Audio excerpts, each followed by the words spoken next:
Ladies and gentlemen, Caucasian and Melanin, welcome to the season finale of One Shot DND. I'd like to start things off by saying, from the very bottom of my heart, thank you. Since starting the podcast, the support and encouragement I've received has been overwhelming. I'm so grateful for every person who has taken the time to listen to one of my episodes. Thank you for letting me be a small part of your day. Season 1 has had its ups and downs, with audio files being corrupted and the Australian heat nearly killing us during one of our recordings. But despite that, there have been some incredible moments in Season 1. Like I've said before, this whole podcast started off as an excuse for me to hang out with my friends. Life gets so busy, and I've learned that it's very important to slow down and spend time with the people who matter most to you. In Season 1, I had the pleasure of hosting several international guests on the podcast and also being a guest on other shows as well. It was a privilege to DM for Mike and Austin from Crit One and Done, using the creature designed by Anna from Adventures for D&D. And Ara and Hovog from the Dungeon Report were amazing guests as well. And it was an honor to guest on Coffee Horse's podcast Coffee and D&D alongside the amazing crew from Nat One and Done. And I also loved every minute of being on Mike's show, Chat TPK.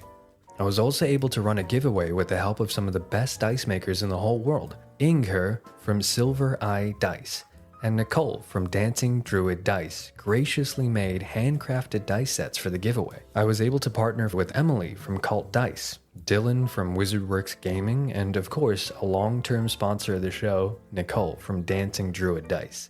I'm beyond grateful that you guys wanted to work with me during Season 1, and hopefully we can work together again in the future. I would also like to shout out my Instagram community for being the coolest and raddest and most awesomest community ever. And a very, very special shout out to the One For All community. You guys deserve all the love in the world, and I wish you all the best of luck for your futures. You guys work so hard to support each other, and I'm so happy to be a part of that. So, let's talk about Season 2.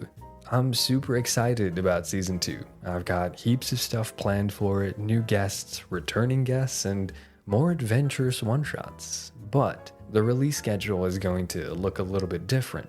You see, I'm about to embark on my greatest adventure yet. In a few months, I'm going to be a dad. And as much as I love playing D&D every other weekend, I want to spend as much time with my family as possible. So to kick off Season 2, we'll start things with a mini campaign. I'll be releasing 2 episodes on the same day, and after that I'll aim to release an episode at the start of each month. One-shots will still be accompanied by a second wind episode, but campaign episodes will be once a month. This means that I can take more time to edit each episode to the best of my abilities and less time worrying about bi-weekly release schedules with a baby. So, I hope you stick around and enjoy Season 2 as much as I've enjoyed creating it. But let's end Season 1 with a bang. I asked the Instagram community to comment on some of their favorite moments from Season 1. So, here's a compilation of all of their favorite moments and some of my favorite moments. Are you ready to begin? Yeah, there's still dust on the ground. It's not like the Endgame, like Avengers thing where people just disappear. But yeah. The wind blew them away. Yeah. Like, wait, Mr. Shark, I don't feel so good. Fucking good, dude. All right, I want to try to investigate. Yes, spoilers. 20 years old. I want to try to investigate the dust. Ooh, that's not good. 5 looks like dust. Hey, guess what? It's fucking dust. Dust to dust, I dip my boys. finger in it, Yeah. and I go, oh shit! It's actually cocaine. Oh fuck, boys! I'm gonna rub my teeth. Paxo starts gumming in the corner. Yeah. In your backstory, you write rehab. It's what did you think? Oh, it's really cool. Yeah. I like it. It's definitely cool change of pace, like one-on-one. Yeah, for It's sure. interesting. Yeah. But I like how you've changed it up to make it cool, make it work. Yeah. And just hate Dale. Yeah, dude. Sucks. Do you want to talk about Dale?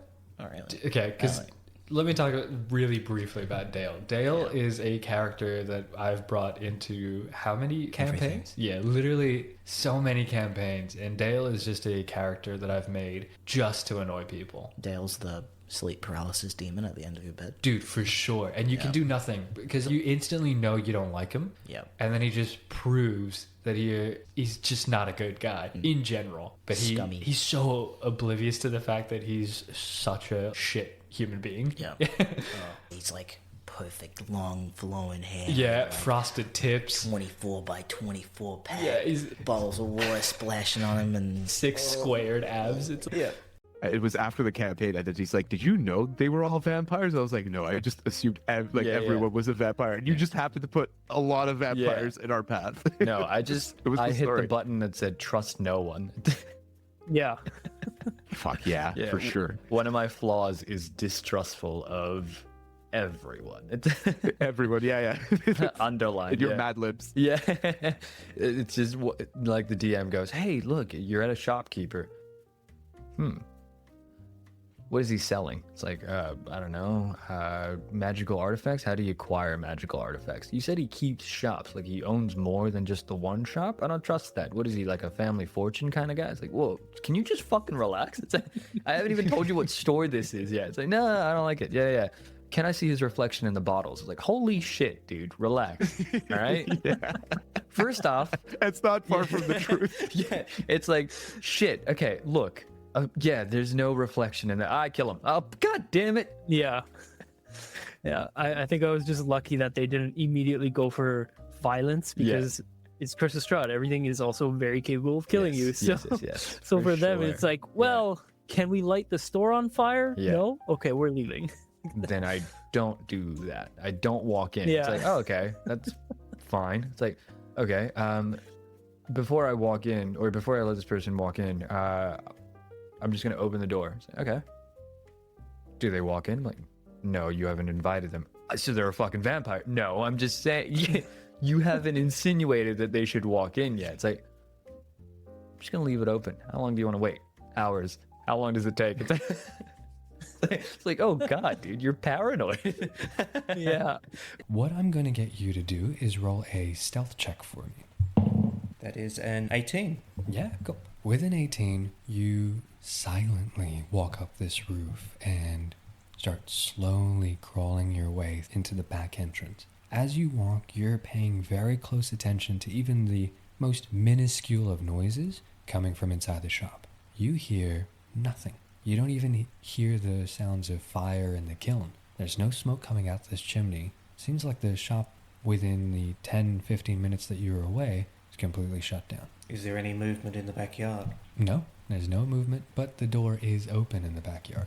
Okay, I will very quietly drop down and walk into the back door. Yeah, cool. Are you drawing out a weapon or anything like that for now? How cautious are you being? Small area. I'm going to pull out my silvered rapier. You draw your silvered weapon and walk through the back entrance nice and slow, inspecting every corner as carefully as you possibly can. Silence. It feels unnatural. And then suddenly, Yvonne's hand grabs your gauntlet and her grip on your wrist hardens. You go to swing your silvered rapier towards her, but you look at her face and you see small cracks appearing all over her face. You look down at where she's grabbed your wrist and you see that it is petrifying right before you. Within moments, Yvonne turns to stone right in front of you.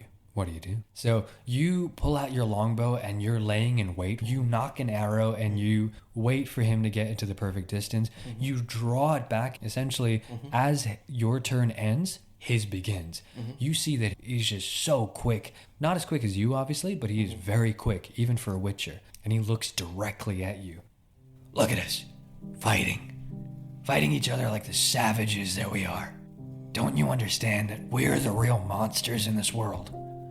Strigas, algals, drowners, they all occur naturally in this world. You and I, we were ripped away from humanity as children, and then we had our humanity ripped away from us.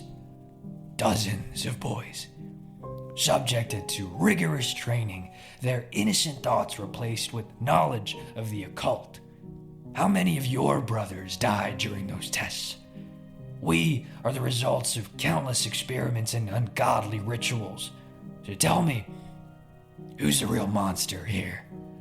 My duty is to get rid of the world of our kind. Restore the natural order of things.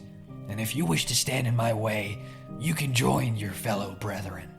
There's nothing natural about those monsters. They came here during the conjunction.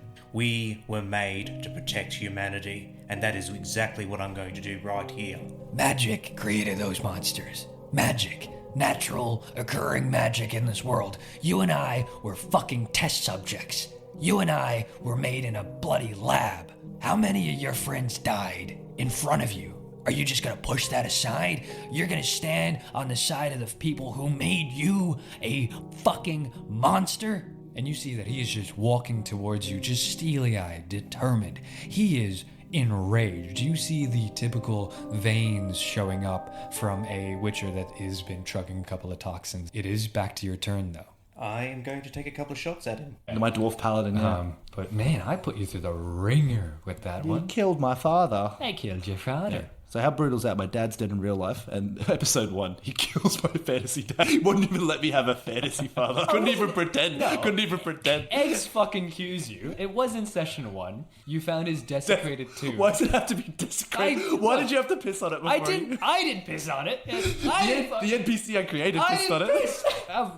Of a weak bladder, I do. No, it was more so you found that in a crypt as part of something else that you were doing. Because it was completely out of the blue, but I needed to make it so that you had a reason to slow down for a second. So you were going in looking after the missing kids, and when you walked into the crypt, you knew that the missing kids were there. You started finding little remnants of the kids everywhere, but as you were going through the tomb, you came across your father's tomb, and that made you stop. The entire party still wanted to go through and do something else, but it made you stop for a moment, because suddenly now it's no longer, oh, this is the main focus, A to B, A to B. It's, God damn it, why does my character need to stop? In everything that I do, I always try to make it so that at least one character on the table is always growing, you know? And that was your growth moment. Well, thank you. Build character. I can't tell you how much I appreciate you, Judah, for killing my father so I could grow. I didn't kill you. I didn't kill your father. Cool. Do you have any questions for me at all? Yeah, actually. Unless you've answered this in a previous episode. Why'd you kill my dad? Yeah, why'd you kill my dad, bro? He was going to come back from the shops with that pack of smokes any minute now. My fantasy father was going to go to the grocery store and return. Yeah. Your fantasy father used disengage. Use the dash accent. Use evasion. Do you love me, Daddy? Misty step. Fuck out of here. Plane shift. Yeah. goes to the abyss. Oh, fuck. Sorry. Yeah. Go. Papa, can you hear me? Do I catch him doing anything? You look, it looks like a very clean roll. It rolls over, and as the die keeps spilling end over end, it lands on a 3. Fuck. He called low, didn't he? Yep. Yeah, cool. He goes, this is fantastic. I love being able to take your fucking life. Worthless as you are, you do spend a lot of money here, which is nice.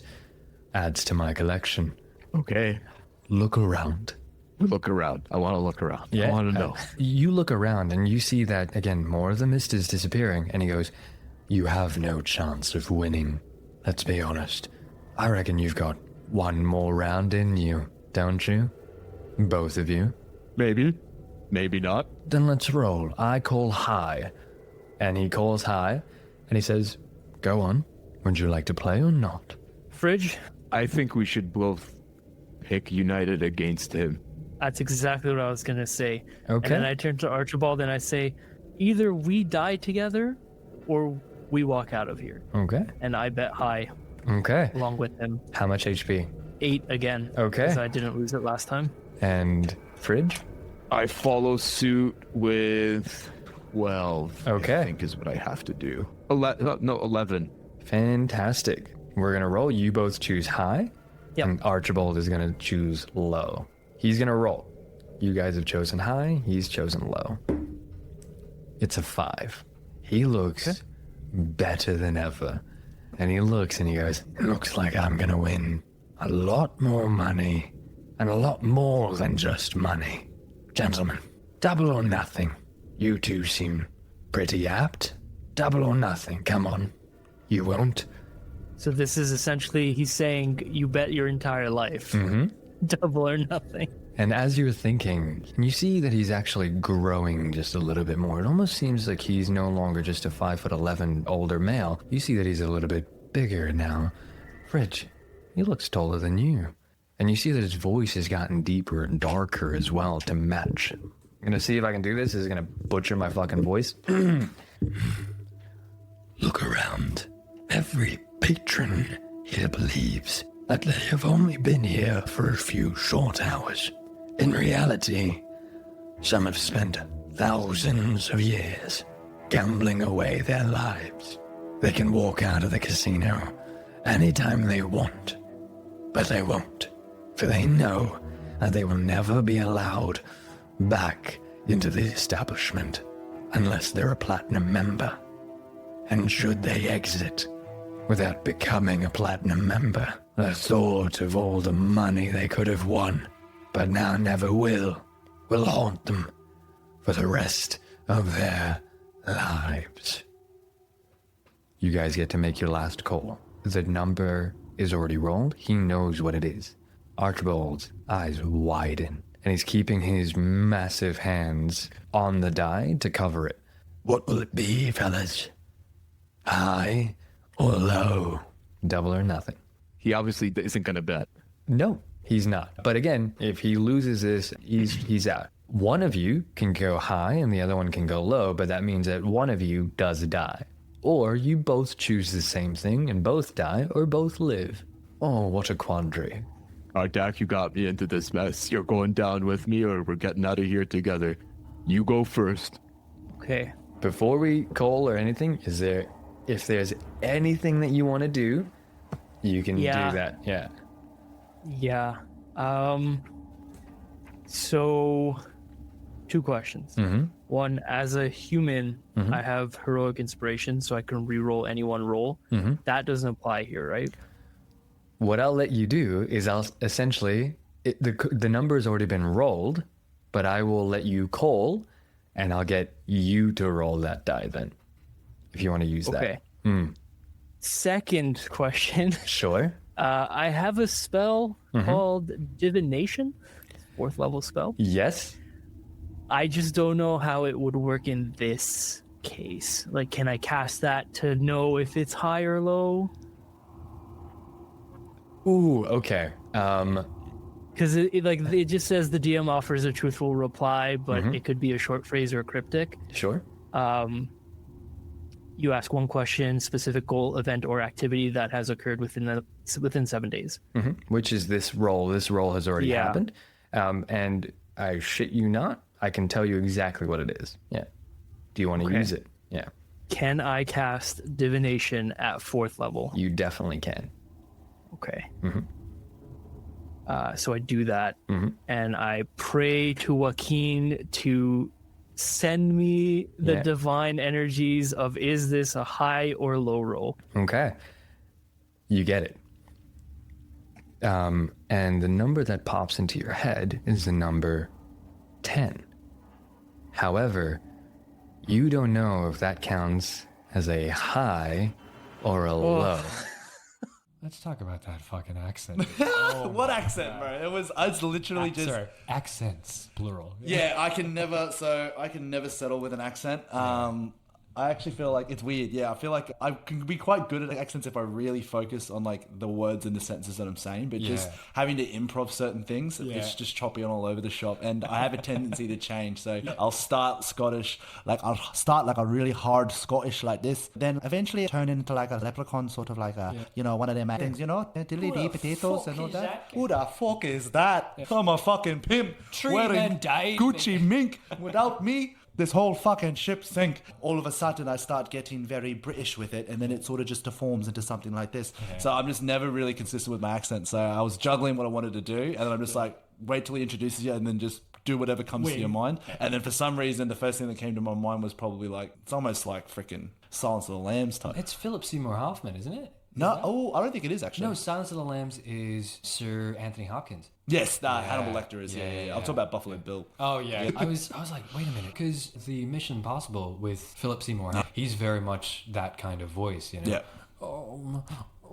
And he's just groaning the entire time. Yeah. So yeah, no, it was weird. I don't know what my influences was. I'm just like, he's going to be a little bit boyish, so a little bit like, I don't know, a little bit high pitched, a little bit more femboy. Get into that halfling just kind of get thing. into it. I'm just like, I try and make it consistent, but thought I'd just wing it and just fuck it, just Why do it. not? Exactly. It's a one shot. So who cares? well, like I said, I had one character in one of your previous campaigns where my whole thing was I was a trickster rogue, and my whole thing was about deception and disguise. So I made that work for my backstory because my whole cover was my character would constantly change accents. I had so much fucking fun with that because I would literally just be 1 minute. Just be like, where are you going? Where are you running? Yeah. And then the next scene, I could just be like, that's Vidania. Yes. Crossbow mode, activate. Like, I could just completely change Come back here with my daughter. It was so good. Do you walk into the attic space at all? Yes. Yeah, cool. As you're walking in, a sudden gust of wind rushes past you and knocks over one of the candles. The candle then lands on the runic circle, setting the whole thing up in light. The entire circle instantly catches fire and begins to burn white hot. You hear the screams of someone wailing in pain,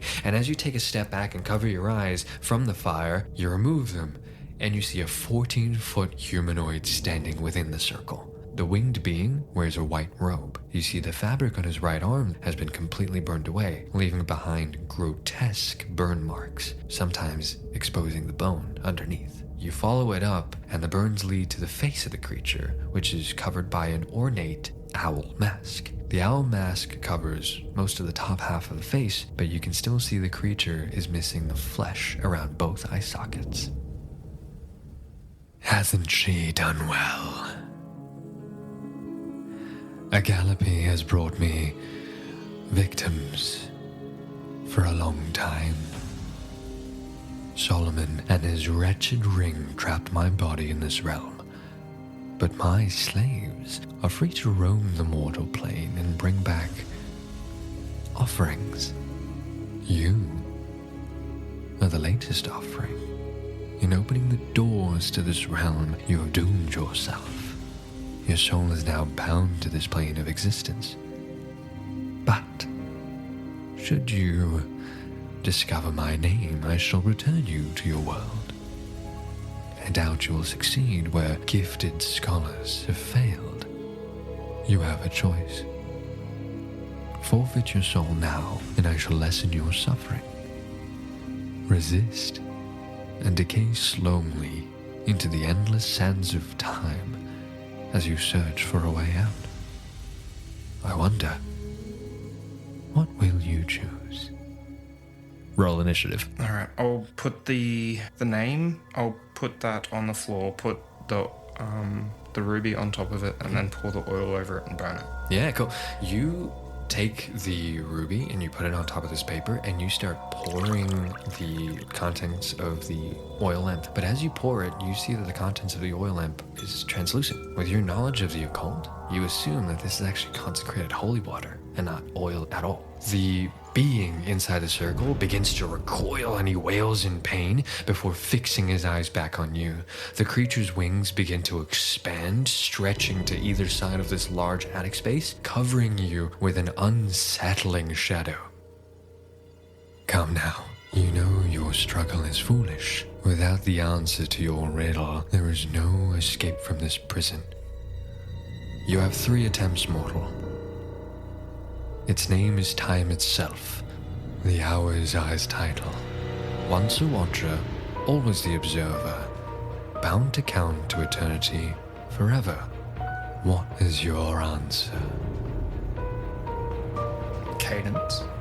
You see the being's eyes widen. The being's wings retract, and you see the creature's skin begin to melt instantly. Well played, insect. I will hold my end of the agreement, and I vow to return you to your realm, but you know far too much. He waves his hand, and in a flash, you're teleported back to the front porch of the house. You look down, and you see the broken doorknob is still in your hand. What do you do? Is the door shut? It is. I put the doorknob back in the door and step away. You put the doorknob back in, and you attempt to fix it before you step away. It's not finding any purchase. Maybe, should I just hold on to the normal? Maybe I'll just take it with me. Okay. I'll just leave. You're just gonna leave? Yeah.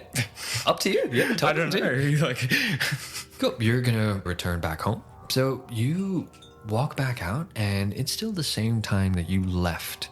So it's still that 1:30, 1:40 mark. You're walking back to the hedge. You use the protection circle context. You have that, and you throw that over the hedge. You walk straight through. You're about an hour's walk away from town, back to your office. What do you want to do? so the time is now, what, 1:30? Yeah, about 1:40. Let's say like 5 minutes has passed or something like that. Okay. Yeah. But I saw it, the time had passed while I was in there. It's like it's just a time loop. I've gone back to the start of it. Who knows?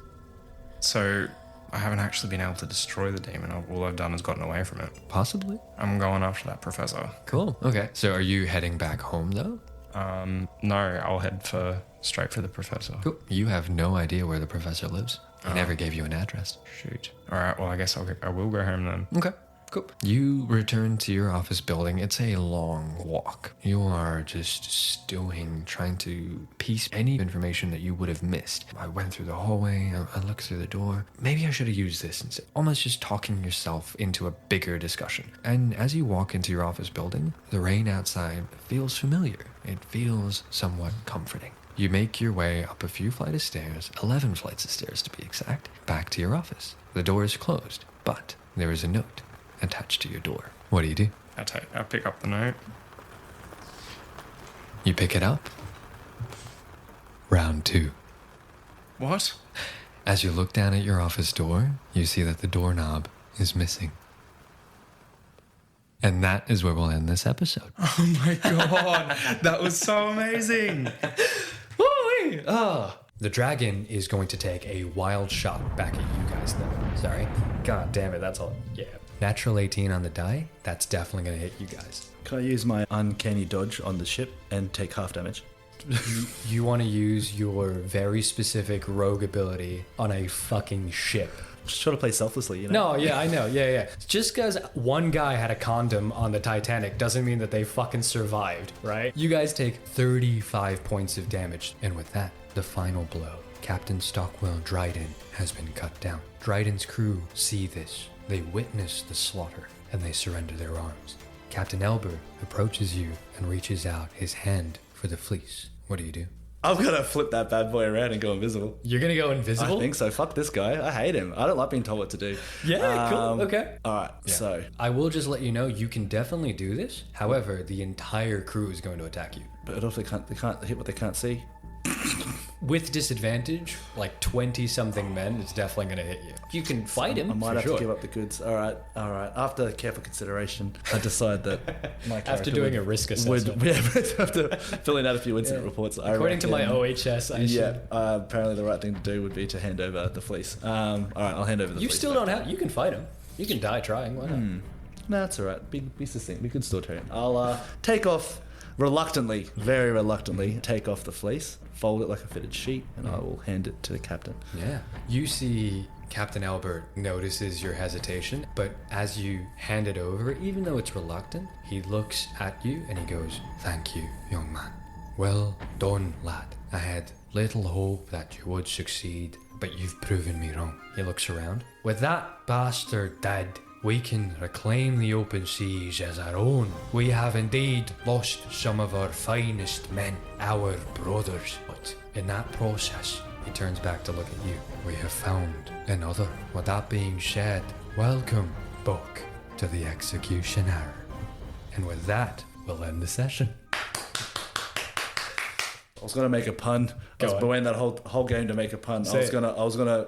Oh wait, you even asked me how I wanted to finish him. Yeah. Damn it, I missed my opportunity. I was gonna throw him, shove him off of the ship. Yeah. And then he falls into the water. Yeah. And I was gonna be all smug and be like, Dryden, more like Wetden.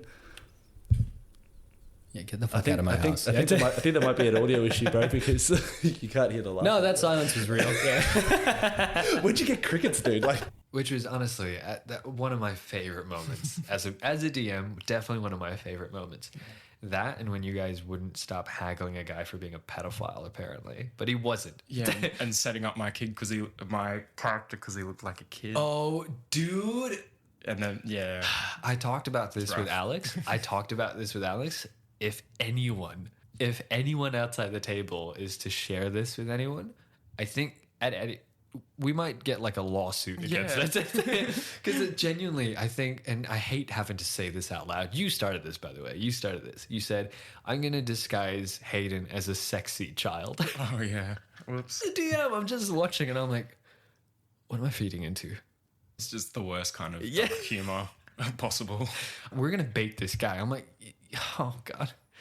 He's okay. Well, first off, he's not a pedophile. Yeah. I don't trust that. Yeah, I don't trust that. I don't trust that. He has a toy Even shop. when he got brutally murdered. No, I don't trust it. He's up there doing something to kids. I feel like he's diddling kids. I'm like, what do you mean? Are these bears kids? They're not, man. They're his kids, so he does have kids. No, I meant like it's his creation. Yeah, I think he's a pedophile. Yeah, I'm like, he's not. sure. I didn't even have a name for the guy, too. But, oh, man. I'm going to go over and pick that tome up, have a closer look. Yeah, cool. Yeah. You pull it away from the bones and you read the title. It says, in common, blood for the blood god. You instantly realize that you are standing in the remains of a death cult. Atticus yells, "This is worse than we could have imagined. We must return to the Viper and get off-world now." Caius responds, "With haste, brother." He screams as he falls to his knees, clutching his head. We've fallen into their trap. We must evacuate now. He grimaces and manages to stand back on his feet. What do? Zzzz. The ship starts powering down. No.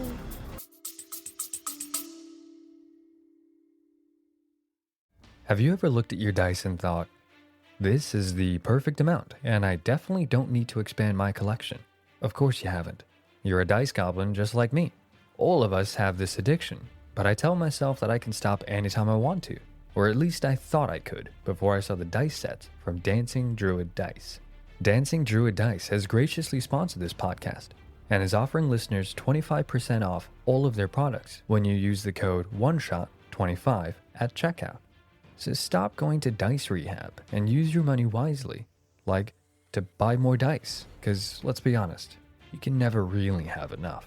Thank you, Dancing Druid Dice. Captain Atticus is just furious. No fucking way. Round 4 comes through. You hear a voice over the vox. Attention, Captain Atticus. We have confirmation of the demonic incursion via your ship's camera. Inquisitor Julian of the Order Malleus has decided that the planet is now under Order Exterminatus. Your service is noted. May the Omnissiah protect. The transmission cuts out. Motherfucker. Are you out of your fucking mind? We're still on the planet. Yeah. We need assistance for an immediate evac. No response. It's your turn. Oh, holy. You either get off now, or you're gonna get nuked. Yeah. There's no, like, escape pods or anything. There's nothing on this ship. There are escape pods, but they only fire 20 feet up into the air. Oh, that's not good. Oh, hell no. Oh, I can't see anything in the distance. Nothing. Nothing. Well, I'm getting off this gun. I don't like this at all. Okay. And I'm walking down to the opening, or like the cargo bay of the ship where it opens up. Yeah. You see Caius right next to you, just basically begging you, please, sister, do not open that door. I'm barely holding on as is. Just last a little bit longer. The engines will reboot. What do you do? Well, if you have faith the engines will start, they will start. I run back up onto the gun and 2 more shots into the bastards. Yeah, cool. Before you take your shots, as you climb back up, out of nowhere, you see a drop pod just smash into the ground about 15 feet ahead of you, crushing a few of the bloodletters. But in the process, the pod doors become jammed. You can attempt, with your shots, to shoot at the doors, but you risk hurting the individuals inside. Your only other option is to run out manually and override the doors. Caius definitely can't go outside due to the risk of corruption, and Atticus is desperately trying to get this whole engine restarted. You do realize there is a an escape pod that you can use to get out of the ship if you wanted to. Because if you open the hatch door, they're running it. Yeah. What do? Do you shoot the doors, or do you run outside? Can I hop in one of those escape pods and launch into the air? And Absolutely. yeah, let's do that. Hell Cool. yeah, dude. You Hell hop yeah. down from the gunner space and you run towards the ejector pod. You squeeze yourself quickly inside, and Caius, just on his feet, climbs up, locks the pod, and there's an ejector button inside the pod. But before you press it, Caius speaks over the Vox. It has been the greatest honor to serve the Imperium beside you, sister. May the Emperor protect. And you too, brother. That's it. You jam that button, you shoot 20 feet into the air, and as you go into the air, you can see just a little bit around you. It seems like there aren't many more demons coming. The warp gate must have finished, but they're all surrounding right here. Before long, that same round, you crash back down into the earth, smashing a flesh hound, just blood everywhere. You pop the door open, and you begin to run outside, but this time, the drop pod is 45 feet away from you. Holy. You can get there in 2 turns and still, attack demons on your way there, or you can dash in 1 turn, but they get advantage on attacks against you. What do you do? Well, I'm not heavily armored because I'm agile. Yeah. How much movement speed do you have? I have 35. So a dash will get you there. Yeah. Yeah. I do have. Give me 1 second. So with my second wind, I have a tactical shift with that. When I activate it, I get, with my bonus action, I get half of my movement speed without promoting opportunity attacks. So can I run my max distance, hit that, and make it? Yeah. So essentially, what I'll do Is that bonus? So your action was to drop through the ejector pod. Yep. Your bonus action will be this action, essentially, running this swift maneuver. But your movement, you can still get there with 35 feet. There's still 15 feet of movement that you need. So this bonus action will mean that you don't get opportunity attacks, but there's still 15 extra feet that you need to go. So you can either dash and take the attacks, or you can go over 2 rounds. Is my plasma pistol enough to unjam that door from the range of Matt if I run that 35? Probably not. You're going to need to be dexterous. Yeah, okay. Yeah, let's dash. I'm getting to those doors. Yeah, cool. Yep. So I'm going to say that there are 4 attacks coming your way. So, Lightweight. What is your AC again? My AC is 17. Okay, 1 of them hits you, and then second round of attacks, 3 of them hit you. I got HP. We're fine, dude. You take 6 points of damage from the first one. You take 6 points of damage from the second one. And as the third one comes around, you take 6 points of damage. Bing bong, bing bong, bing bong. We're cool. It's so weird. I rolled a 5 and a 1, a 5 and a 1, and then a 2 and a 4. Loaded dice, I see. Yes. Oh, it was a 5 and a 1, dude. It could have been a 5 and a 5. So as this happens, you are just running, sprinting. You've gotten to the door. As a free action, you get to the door, sorry. As a free action, the manual override button is just an object interaction. So you smash that button down, the pod doors slam down, you get out of the way really quickly using that evasive maneuver again, but the smashing of the doors kicks up just a huge plume of dust and smoke. You cover your eyes and you hear the sounds of heavy bolters just boom, boom, boom, gunning down demons, the whirring of chainsaws, and the all-consuming fire of an assault flamer. Once the smoke clears, you hear silence, but you can hear the breathing. And as you move your hands away, you see the battle-worn green power armor of salamanders. My boys. We heard your call for help, sister. We must get off-world immediately, as this planet has been prepared for exterminatus. He offers you a hand up. My name is Brother Vacona. We appreciate your assistance with the drop pod. Let us get to your ship before... He cuts himself off, and you see all 3 of the salamanders whip around towards a huge pile of metallic waste, and you see the silhouette of 2 very familiar orcs begin to climb over. Vacona shouts, Xenos, proceed the extermination, brothers. Stop! Yeah, I yell stop. Yeah, hold. He turns to you, hold your fire. They're friendly, they're us. He turns to you. These are your friends? Absolutely. Dreg and Frank stumble their way to you, and they just wrap themselves up in a warm embrace. Captain Atticus and Caius run out to meet you. Atticus exclaims, Angels, we are forever grateful for your help. We asked for a miracle, and the Emperor provides. Caius is still like holding his head. Yes, we are forever in your debt, but... Dreg, Frank, how the bloody hell did you escape that horde? At that comment, make an insight check.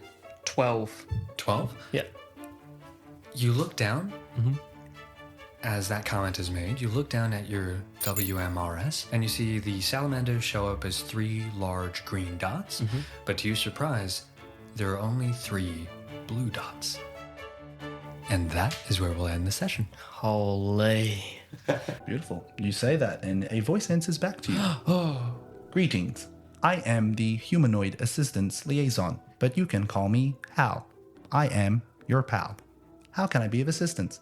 Well, Hal, it's very nice to meet you. I hope you've had a good day so far. If I can get you some tea or coffee, that'd be... Where the fuck am I, Hal? Huh? Where the absolute fuck am I? More importantly, where the fuck is the captain? The AI or the voice on the computer answers you back and says, you are aboard the Nebuchadnezzar, fully autonomous passenger ship bound for exoplanet Elysium. Current total passengers in cryosleep, 49,998. Time since departure, 11 months. Time to destination, 88 years. Okay. And then you're also going to hear, actually, because you asked 2 questions then as well. So you hear, alert. Emergency protocol activated. Unknown entity has breached the hull. Code 407. In the event of an emergency, the captain will be awoken from cryosleep. If the emergency is not resolved, the first mate will then be awoken from cryosleep. You little fucker. Okay, so you killed my captain, and then you woke me the fuck up. Oh, you sussing the computer, right? I'm looking at Hal. I'm thinking... So the first person you've met, you're ready to square up. It's not even a person. It's just like a computer. I'm a fire genasi, all right? I'm mad Computer just in designed to general. help. Okay, so I'm going to say... All right, so Hal, I'm going to need you to just dumb it down for me, all right? So what was the name of the code again? Code 407. 407. Was that like the number of... All right, fuck it. Okay. How long ago was the captain awoken? Captain was awoken 48 hours ago. 48. Why the fuck am I waking up now? All right, so Hal, do you know where the captain is right now? I'm sorry. My responses are limited. You must ask the right questions. Could you eat my dick? How about... Okay. Oh, no, Hal. No, Hal. Oh, Hal. Do not threaten me with a good time. Hal, okay. So, where was the captain's last location? I'm sorry. My responses are limited. You must ask the right questions. All right, so I'm going to need all my weapons, all my shit. All right, because right now I'm wearing some ill-fitting, slim-fitting, but still ill-fitting clothing. So, I'm going to need access to all my weapons. I'm going to need access to all my armor. So point me in the direction that I can find both of those things. Please and thank you. I am so sorry. My responses are limited. You must ask the right Where questions. the fuck is the armory, Hal? I'm sorry. My responses are limited. You must ask the right questions. Okay. If I was, let's just say, a complete civilian, which I'm not, by the way, I'm the first mate, just so you know. If I was going to find an armory of some sort, where the fuck would I turn to find that? All weapons and designated discretionary devices are kept in the loading dock. Brilliant. Okay. He also said discretion. As in like never mind. I'm not going to ask about chocolate. Loading dock. How do I get to the loading dock? The loading dock is located outside of the passenger holding cell. That's how. Okay. And is east. Okay, east. Do I need any kind of special clearance or access to get to that at all? Emergency protocol has been activated. As such, the doors have been hermetically sealed. It may require an override function. Override, as in like a verbal override function, Hal? A manual one. Manual override. Okay, manual override. Like a key, Hal? Do I need a swipe card? I got like a Costco card. I'm pretty sure it's somewhere. As Jonah, the first mate of the Nebuchadnezzar, you should have the knowledge of how to break through the hermetically sealed doors in case of an emergency. Hell, I've been sleeping for 11 goddamn months. You know the longest I slept before this? 4 hours. All right? I was living on coffee and caffeine. Is that why you are so ornery? What's that supposed to mean? Huh? Like I'm horny to you? I'm not horny. Coach cranky. Okay. So loading dock east. I simply grab the wrench. Is there anything on the computer that, like a map or anything that I can see? you actually look down, you sort of say the word map to the computer. How goes map function operated? He brings up the map that you've asked for it. You sort of see that the room that you're in is the passenger loading dock. So that's where all of the passengers are. As you heard before as well, there's about 50,000 passengers on board this ship. So it's a 49, huge... 9, and 8. Yeah, 9, because there'd be probably you and the captain, Exactly. I'm assuming. So, yeah. Beautiful. So you do see a map, and you do see that just outside of your sort of doorway there is sort of a big hallway that goes up heading east. And at the end of that hallway on that door, you're going to find the loading dock. Yeah, okay. So out the door, down the hall at the end. Okay. But you still got to try and figure out a way to get outside of the door because it has been locked because it's an emergency protocol. Yeah. And you should know how to override it, like whatever mechanism there is to override it, whether it's a code or whether it's some sort of manual override, but you can't seem to remember exactly how to get out. So Okay. Is there any way to jog back my memory? Like, can I get Hal to, I don't know, show me photos of myself or something like that to start triggering memories at all? I'll start showing you like photos, like daily photos of just you in your cryo chamber asleep. So like you've been asleep 11 months. So like day 1, you were asleep in your cryo chamber. Day 2, and it's just like a time-lapse video of you just motionless asleep. Because you've been asking for photos of yourself, and he's just, the only photos he has of you on the ship asleep, and he's just giving you a time-lapse video of your entire duration there as well. I appreciate it. He's going to say, have you tried banging your head against the wall? Hal, I feel like I'm doing that talking to you right now, Hal. Huh? So I don't think I need to do that to a wall. Huh? So leave the walls out of this. I thought about bringing Professor Carbs tonight.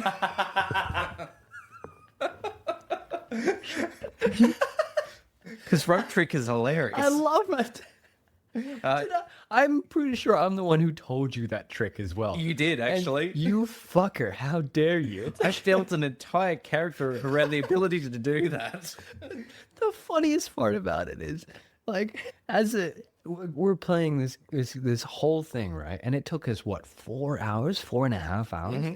And so many runs. And it's just getting to the point where it is now just hysteria, right? We're playing on just raw adrenaline.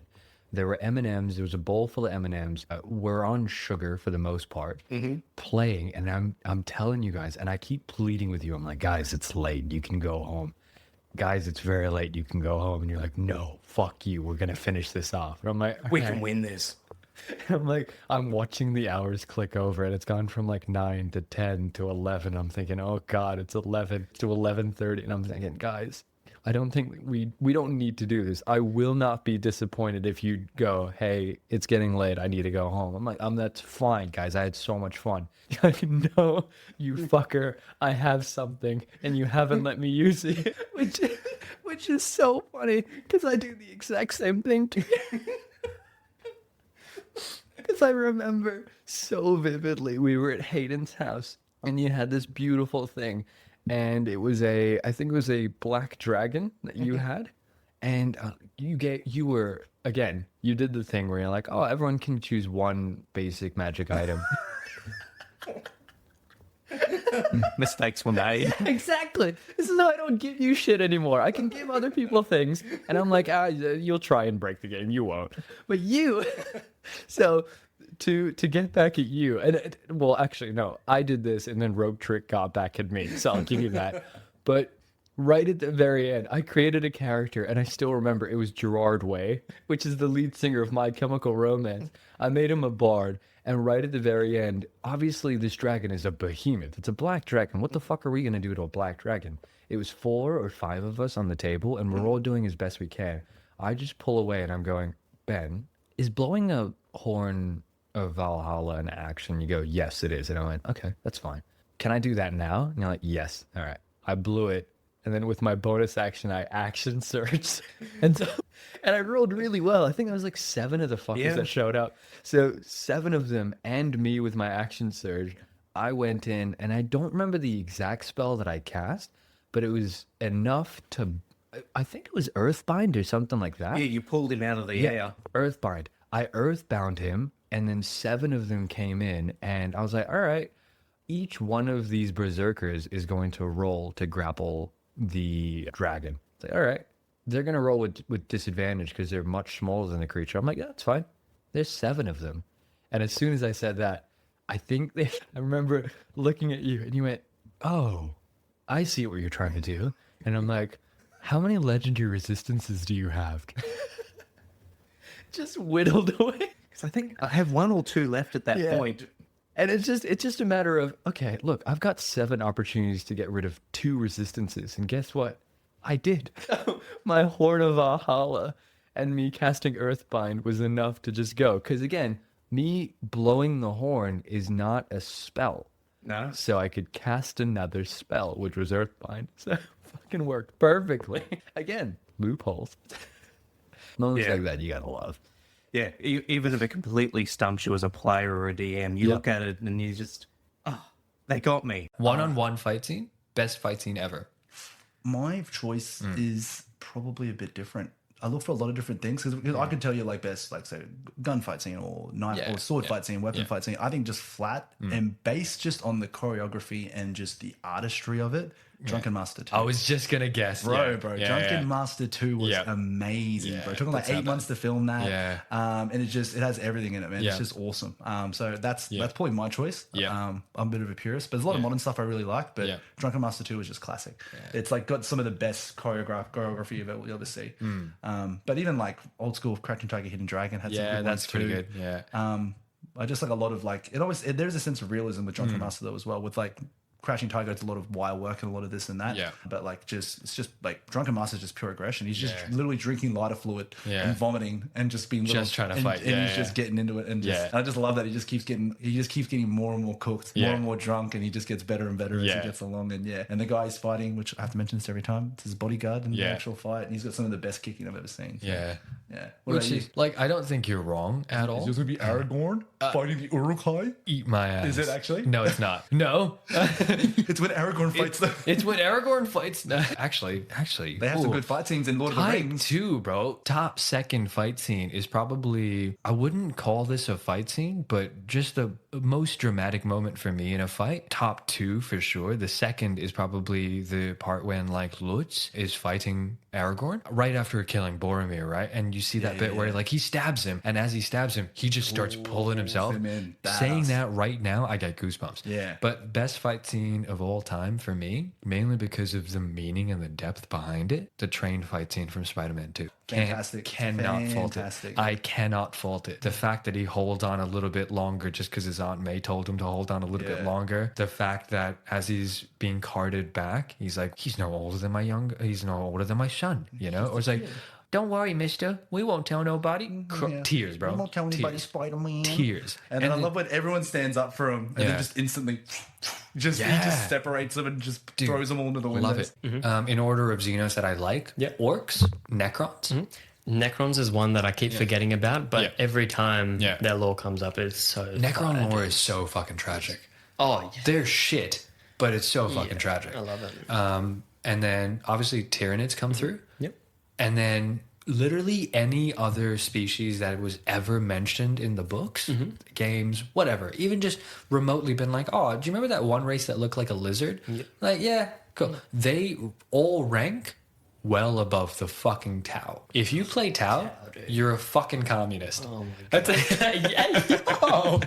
Like, True, I'm just saying, dude. Yeah. You're like, if you're going to play Tau, okay, cool. You really read a lot of Marxism and you believe it. And you think Pacific Rim is the best movie. Dude. Facts. You think, you don't even like the Power Rangers. You just like the end of every episode where they go into the mech. Yeah. That's the only reason you like Tau. Honestly. Tau are fucking shit. Yeah. Tau, more like ow, because it hurts my ears every time you fucking say their name. I hate the Tau. Facts. So anytime I go into like a Games Workshop in Brisbane, I'll walk in and literally you'll see that all the Tau is always fully stocked. Yeah.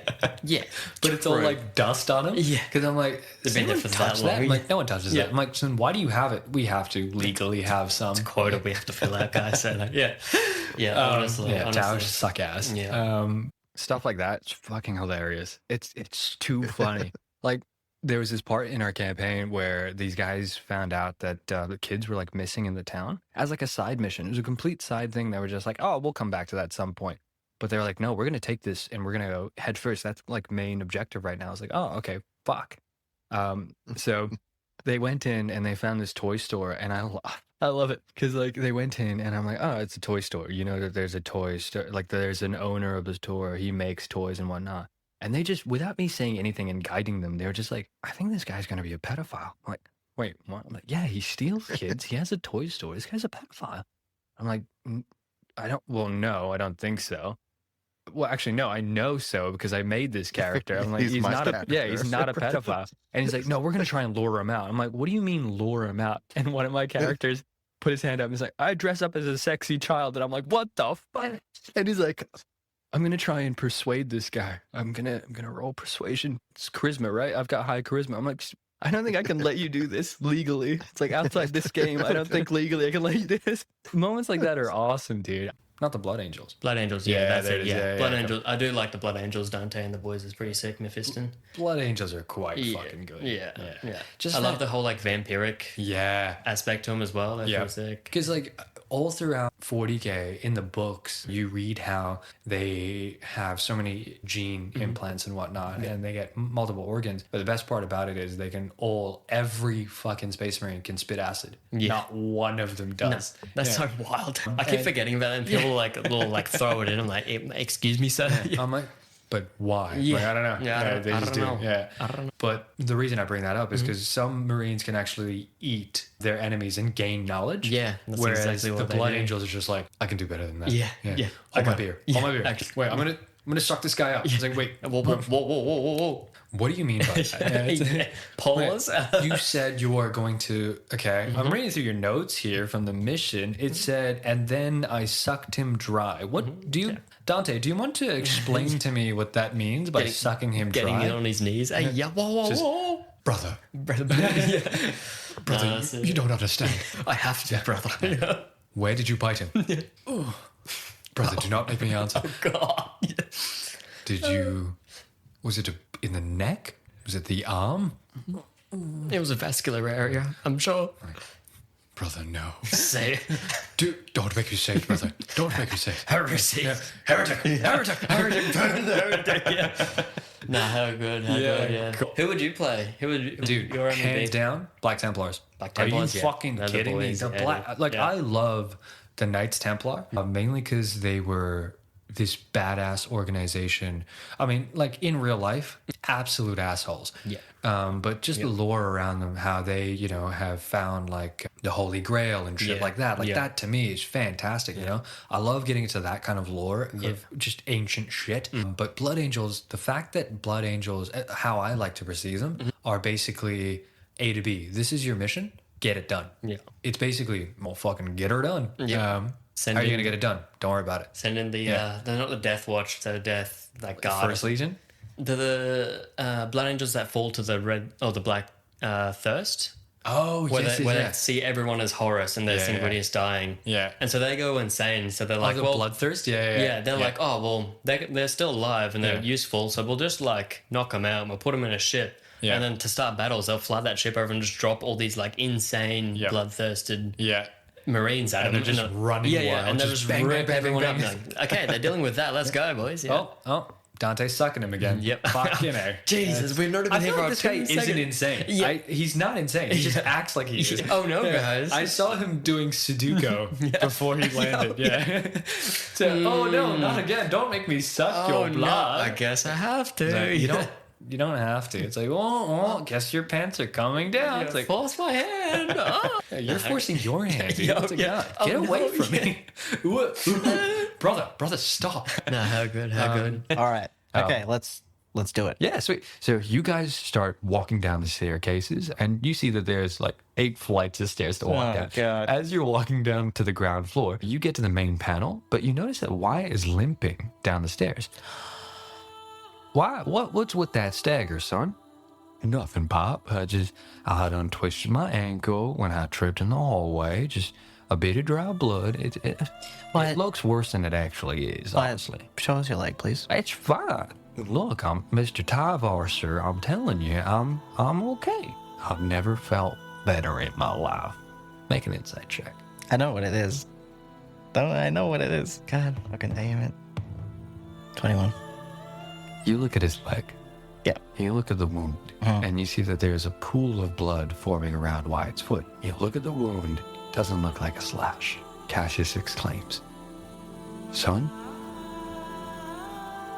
did you get bit?" Cassius runs over to his son and pulls his pant leg up, revealing a deep bite wound. Oh, for the love of everything deep fried, why the fuck did you wait till now to tell us, son? Quick, let's untie a tourniquet over the thigh, stop the blood flow. Let me get this launch sequence started. We can get you back to the city and find you a cure. You see that he quickly just rips like a length of his shirt off and ties a quick tourniquet, rips his belt off, and ties another little tourniquet over Wyatt's thigh. He props Wyatt up on the bench. Cassius rushes over and begins frantically typing, and you hear a voice say, "Launch sequence initiated." The 2-minute countdown has now begun. At that moment, you hear a loud bang come from the surface. Well, fuck me, Daily. They done shut off the mouths. We're gonna get swarmed before you know it. Get to the teleport quick, right? 2 minutes. We got 2 minutes. That's all we gotta hold out for. Another series of loud bangs begins to shake the whole vault. As you're running up the stairs, make a dex save. A dex save? I can do that. God dang it. For the love of all things deep fried. 10. 10? Right before you can get to the top of the stairs, though, as you stumble backwards, you're about to fall with a 10 on your dex save, and you see Cassius launches himself and tackles you to the ground. For fuck sakes, you nearly just killed all of us just then. He picks you up off the ground, dusts you off, and points to a glowing red button. That's a manual override, all right? If at any point in time we needed to fucking kill ourselves, we press that. We're not gonna do that, are we? So unless you want to blow us all to Kingdom Come, I suggest you step the fuck away from it now, son. He picks you up. Now quickly, he starts running up the stairs again. He grabs Wyatt, begins trying to hoist him. He's a tiny fella. Compared to Wyatt, who's 6'8", Cassius is barely to his belly button, right? Yep. But he's lifting his son, trying to get him up the stairs. As you climb the stairs, give me another dex save, please and thank you. Nat 20. Nat 20? You are fine. You know what to expect now. You're holding onto the rails. You actually grab Wyatt on the other side and you start hoisting him up as well. As you get up to the teleport and you can hear the countdown. 45, 44, 43. And as Cassius flicks the lever to start the teleporter, another loud bang shuts down the power to the entire vault. Cassius rushes to the teleporter control panel. Shit. It looks like we have enough juice left in this teleporter to get us the fuck out of here. But that would mean that we lose the only opportunity we have to launch that bomb. He looks at you. Tavar, you guys gotta get out of here. I'm gonna hit that manual override. He puts a hand on your shoulder. Take Wyatt out of here. You hear me? You get back to the city and you find him a cure. What are you doing? I know we don't have much time, but when you get bit, what happens? Does your DNA start to change? Because Cassius, listen, when you set off this bomb, it's probably going to hurt your son. No, it won't, all right? So I know how this works. By my calculations, we got at least 24 hours before anything starts changing in his DNA. If we just get him the fuck back out, it's been what? 15, 20 minutes since we got here, right? Since he got bit, that's 20 minutes, right? We got 23 hours and 40 minutes left, right? Calculations fucking fantastic. I'm gonna tell you right now, just get him back to the city. And you see that he's getting a little bit like antsy and frantic, and you see Wyatt just puts his hand on your shoulder, brushes you aside a little bit. Pop, just wait a minute, won't you? You said the bomb is designed to kill anything that has the Gith DNA. Now, I ain't no man of science, but being infected would have undoubtedly altered my DNA, right? And you see Cassius can't even look up. We don't know that for sure, all right? It just happened. So I reckon you got at least 24 hours, son. It won't take effect. You gotta trust me. It should be long enough for you to get into an underground lab in the city, and we can find you a cure. Wyatt sighs. Isn't that how this all started, Pop? Underground labs and experiments on undead? Cassius stutters. This time it'd be different. You see, if you go back to our house and you find my notes, you find my great-great-grandpappy. Wyatt interrupts him. Pop, If you stay here with me, you'll survive the blast. But I'll die.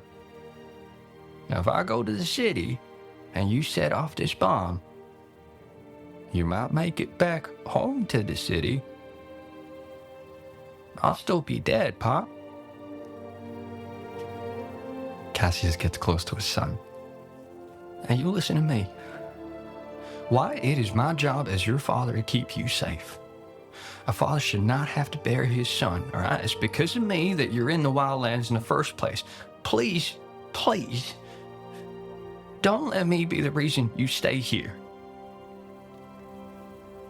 Can I just kind of look at Wyatt, sort of like make eye contact with him? Yeah.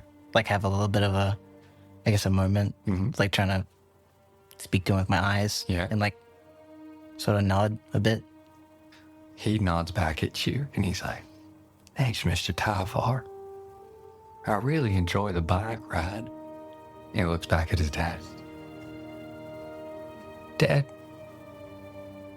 I came out here because I had faith that you would find this lab. I came out here because I want to keep you safe. You always looked out for me. Just let me look out for you this once. What are you doing? I'm gonna can I grab Cassius? Yeah. And like do whatever I have to do to start the teleporter? The teleporter's already started. Okay, well, can I grab him and... You gonna move? You gonna try and grab him? I'm gonna take him with me. Oh, it's athletics. He's gonna try and fight you on this one, right? Yeah. Ooh, 5. 5. He got a 7. You see him struggling, and you're trying to grab him, and he just pushes you away, and he just wraps his arms around his son, and he just begins to weep. Why, for fuck's sake, son? Please, just hear me out. Just go home, son. Just go home, and I'll see you in a day. I'll see you in half a day. I'm gonna sprint all the way back home, son. And you see Wyatt peels him away, and he pushes him towards you. What do you do? I'm gonna try and grab him again. Yeah, cool. Yeah. Look, 13. He got a 50. Oh, he's saying 2 more than me. He pushes past you, and he's just, okay. Mr. Tyvar, just give me a second. He looks at his son.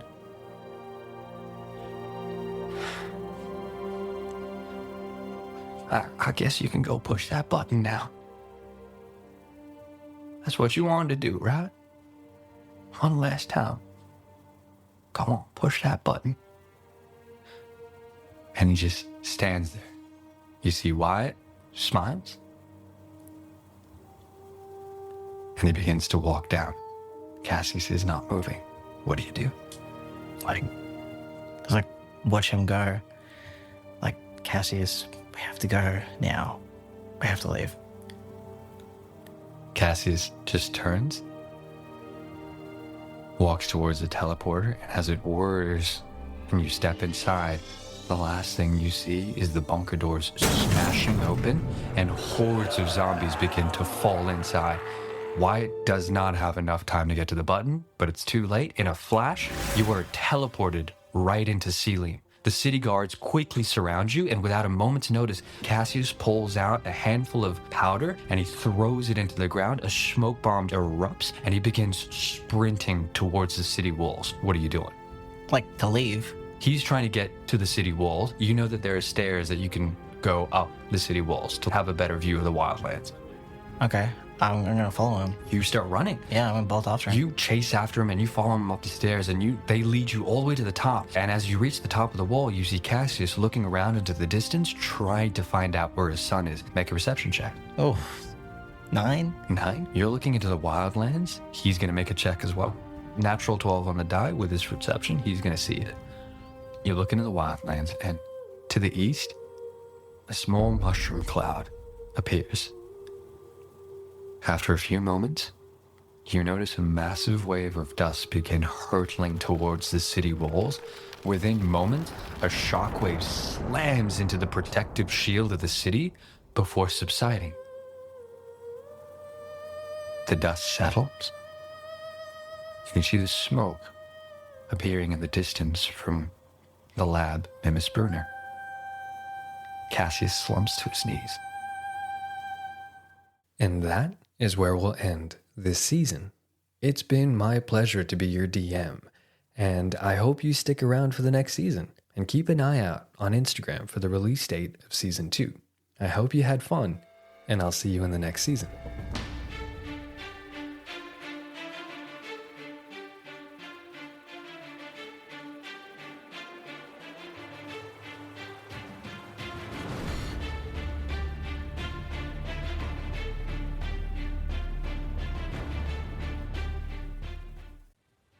Hi everyone, I hope you're enjoying the episode so far. If you could please take a second to leave a comment and rate the show, it would help us out a lot. If you want to discuss more about this episode and stay up to date, then consider joining the Discord and following us on Instagram. You can find links to both in the show notes. And with that being said, let's get back to the episode.